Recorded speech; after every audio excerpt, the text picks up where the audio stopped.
চলে যায়। আর এই দেখে সন্দীপ এবং সুজয় সেখানে ছুটে আসে। সরে যাও তোমরা এখান থেকে, সরে যাও। আরে বাবা ফোনেই কথা বলতে ব্যস্ত।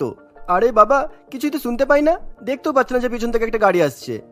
এই বলে সন্দীপ এবং সুজয় দুই ভাই সোনালী এবং তিতলির হাত ধরে টেনে নেয় আর তাদের দুই বান্ধবীকে বাঁচিয়ে নেয়।